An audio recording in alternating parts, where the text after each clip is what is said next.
Okay. Oh.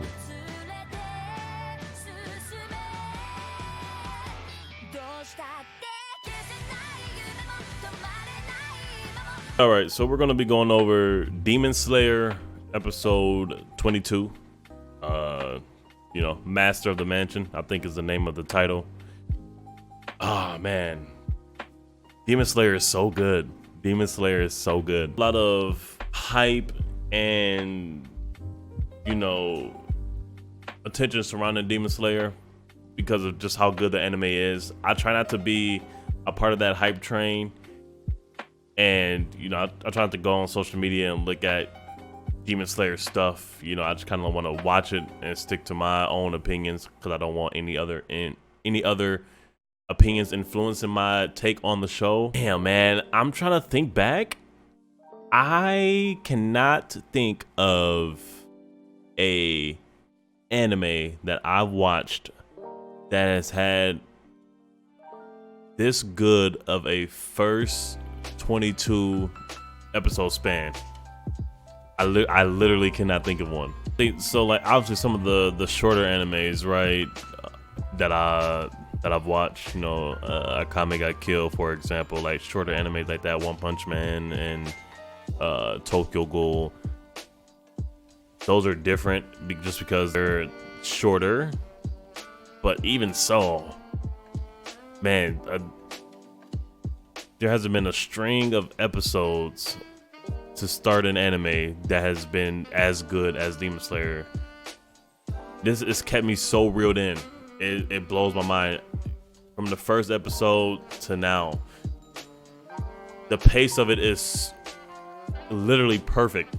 You feel like there's not really any downtime with this anime. It's just so good. With this, we're gonna probably do like a weekly episode review. Just kind of get my thoughts on it. We're gonna quickly do an overview of what happened throughout the episode. Just give our thoughts on it, on what happened in that episode, and kind of rate it. Good, bad, sucky, S tier, whatever. Tanjiro wakes up and he is introduced by the Hashira. I'm probably going to be mispronouncing a lot of these Japanese names just because I'm not really that good with this, so you got to excuse me. Hashiras, which are the 9 strongest swordsmen in the Demon Slayer Corps. You got the Flame Hashira, you got the Sound Hashira, Love, and then Stone, Mist, Serpent, Water, Insect, and Wind. Those are the 9, right? And so, yes, those are the 9. So they get introduced throughout the episode, and they're putting Tanjiro on trial just because he's been carrying his demon sister with him, and they were not aware of it. At least the Hashiras wasn't. All of the Hashiras, they are opposed to him. What he did is against the Demon Corps rules and regulations, and so they say that basically he needs to die and Nezuko needs to die as well. The insect Hashira, I forget her name. Is it Shoncho? I forget her name. I love her though. I love her. She's so calm and she's so graceful. I love her. She's one of my favorite characters of the show already. For just Tanjiro a chance to explain his reasoning as to why he's carrying his demon sister with him, and obviously he explains what's happening. The Hashiras, they're still against it, and is it the Wind? I think it's the Wind Hashira. It's the guy that has a big mouth, and he's carrying Nezuko, and he puts his sword through the box and stabs her. And so you know how Tanjiro is, protective as he is, he loses it, and weak strength, weak body, still recovering. He charges at the Wind Hashira, tied up and everything. I love it. I love the bond that he has with his sister. Charges at the Wind Hashira, then he headbutts him They both fall to the ground. The Wind Hashira, I need to learn how to pronounce his name, but he gets up, ready to basically kill both of them. And then the master of the mansion, the master of the Demon Slayer corpse, arrives. Turns out he's blind.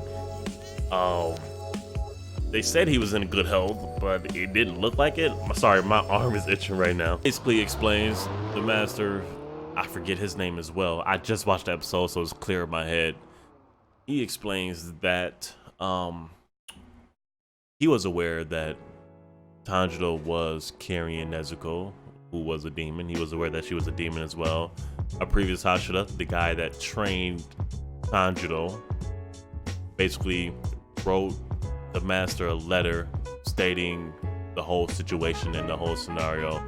The water guy, the one that was introduced in the first episode, the water Hashira, he was aware of it as well. And so they basically, the guy that trained Tanjiro and the water Hashira basically said, listen, we trust Nezuko and Tanjiro. We think that they can make great change and they could accomplish something special. And if it doesn't work out, if she does devour humans or goes down the bad route, all four of them, Nezuko, Tanjiro's former master, and the water Hashira will all be put on trial. They'll do something. I forgot what it was called. Master basically explains that to the 9 Hashiras.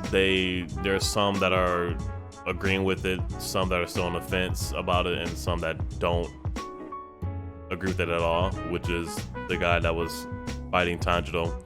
So he decides to cut himself and tempt Nezuko with blood to see if she caves in and drinks it, eat it, whatever. And he wants her to do that so he can have the right to kill her. So that's kind of how the episode ends. I mean, you know, he's tempting her with the blood. He opens the box and lets her out, and boom. Major cliffhanger. I'm so excited for next week's episode. My guess is that Nezuko is literally gonna see that Tanjiro's injured, and she's gonna like completely ignore him and then just charge at Tanjiro to try to protect him. That's my guess, at least. Like, out of the 9 Hashiras, I'm really curious and eager to see more of the stone one, the stone guy.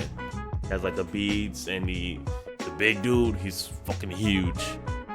I'm eager to see more about him. He looks like a total badass, and I hope that we get to see him fight and get to learn about his character more throughout the show. I think, man, this episode, we got introduced to a lot of new characters. We get to learn who the master was.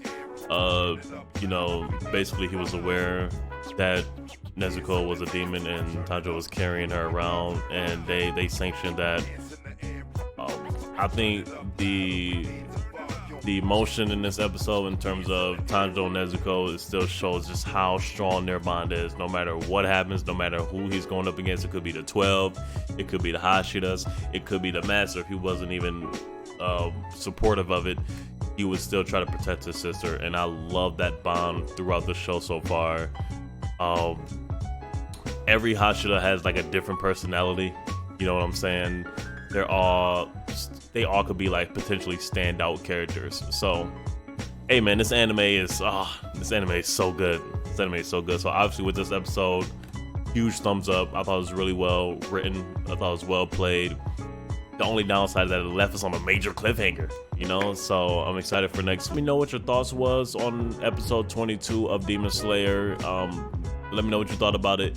Make sure you leave a thumbs up. Really like the video. Make sure you like the video. It really helps the video get out to the public. It helps YouTube recommend it when it has thumbs up. So I would really appreciate that. Get out there so we can have a bigger community of anime nerds that just love to talk anime every week. Do it. Arigatou gozaimasu. Enjoy the rest of your day. Much love. I am out.